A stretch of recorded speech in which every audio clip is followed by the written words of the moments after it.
Let's look at a typical weekday evening for most of us. You finish a grueling, high-pressure 8 or 10-hour workday or study, or are a homemaker who doesn't even have any defined shift. Your brain feels entirely fried by the time you log off. All you feel like doing is collapse onto your couch and tell yourself, I just need to relax for an hour. So you end up opening your phone and start scrolling, and suddenly it's 11:30 p.m. You have spent 2 hours watching short form clips of things you will end up forgetting in 30 seconds. And at the end, you haven't even relaxed. In fact, your eyes are burning, your brain feels strangely cluttered yet completely empty, and a subtle wave of anxiety is creeping into your chest. And we, the modern age dwellers, call this relaxing. But cognitively, we are experiencing something much more dangerous: brain rot.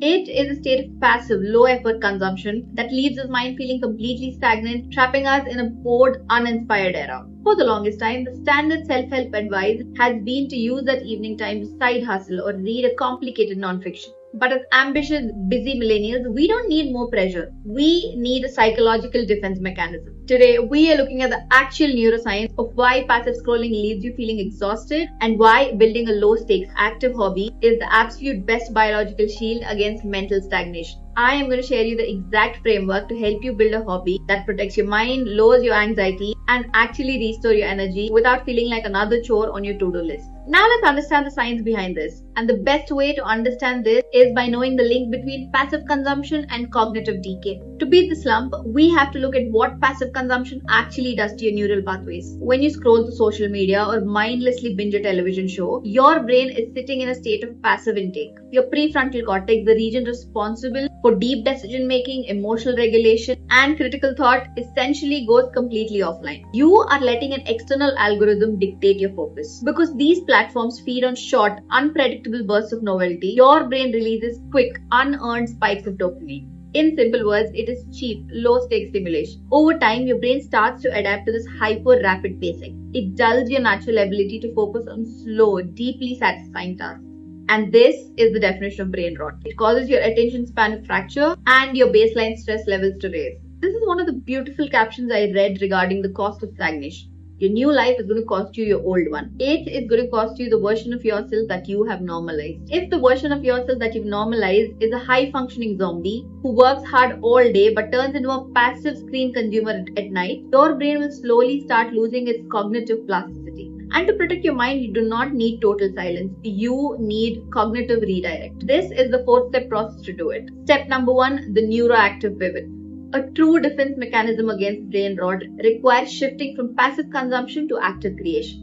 When you engage in an active hobby, whether that is running, sketching, baking, or playing an instrument, your brain undergoes a massive psychological shift. Instead of sitting idle, your motor cortex, your visual processing center, and your problem-solving networks all light up simultaneously. This active engagement triggers a biological phenomenon known as neuroplasticity, which is your brain's ability to restructure itself, to grow new neural connections, and to sharpen its cognitive reserves. When you're practicing a hobby, you aren't trying to achieve a corporate metric or a university grade. And because the stakes is zero, your amygdala, or the brain's panic button, finally gets to switch off. This unique combination of high engagement and zero anxiety is the exact recipe your nervous system requires to truly decompress. You aren't checking out of life, you are checking back into your own mind. Step 2, breaking the all or nothing productivity trap. Here is where ambitious millennials completely ruin their hobbies. We try to optimize them. Because we're hardwired to be high achievers, we pick up a hobby like running or painting, and within 2 weeks our brain goes, how can I track this? How can I turn it into a side hustle? Or how can I make this look perfect for my grid? The moment you attach a performance metric to your hobby, you kill its biological value. It ceases to be a defense mechanism against your brain rot and simply becomes a secondary job that creates cognitive fatigue. To build a hobby that actually saves you mental space, you must intentionally adopt a micro-identity framework. This mirrors the exact rule James Clear laid out. He says, true behavior is identity change. You might start a habit because of motivation, but the only reason you stick with one is because it becomes a part of your identity. And I can totally relate to this. If you ask anyone from my close-knit circle what I am associated with, everyone is going to scream books. To a point where every time my friends pass through a bookstore, I will definitely end up getting a snap of the window. I would definitely not say that is how I was born. You need to allow yourself to be incredibly bad at your hobby without any judgment. The goal is not to produce a masterpiece. The goal is to build the identity of someone who creates rather than just consumes. If you're sketching, the goal is simply to make the pen move on the paper for 10 minutes. If you're running, the goal is just to step outside and fresh air for 10 minutes. And if you're reading a book, just pick the book, flip through the pages, turn back and read the synopsis or read the first page of the book. Lower the barrier to entry so low that your perfectionism never has a chance to trigger your procrastination. Step 3 is triggering the flow state. The ultimate shield against brain rot is a psychological state called flow. And I believe you've likely experienced this before.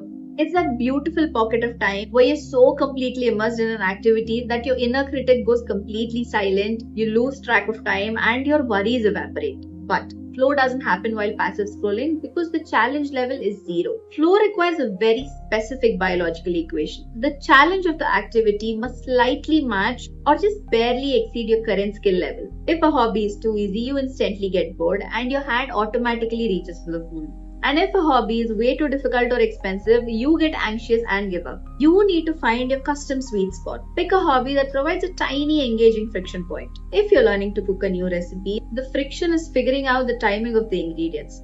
If you're running, the friction is managing your breathing pace for an extra 3 minutes. That micro challenge forces your brain to secrete a precious cocktail of these chemical messengers used to trigger alertness, motivation, and bliss. This neural wash completely cleanses your brain of the residue of your stressful day, acting as a complete cognitive reset button. Step number 4, environmental architecture. You can have the absolute best intention of working on your hobby tonight. But if your phone is sitting directly next to your couch, the phone is going to win every single time. Your brain is biologically wired to choose the path of least resistance. And scrolling takes far less energy than picking up a paintbrush or a book.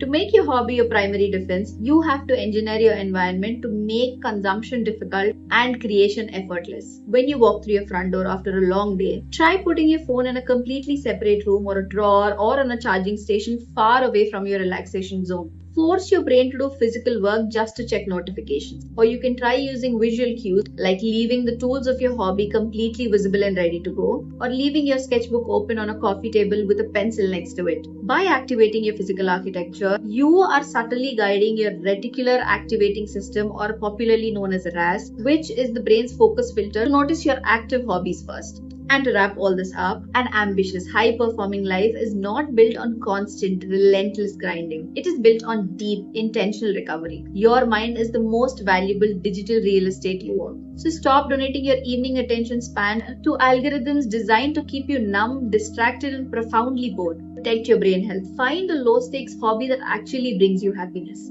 and give yourself permission to execute it imperfectly. If you're ready to take this mindset and use it to completely restructure your daily lifestyle, make sure you hit the subscribe button right now. Drop a comment below to let me know what your favorite hobby is. Step outside your head, reclaim your evenings, and let's build a life you don't need to escape from. That's it for today, and I will see you guys in my next video. Until then, bye-bye.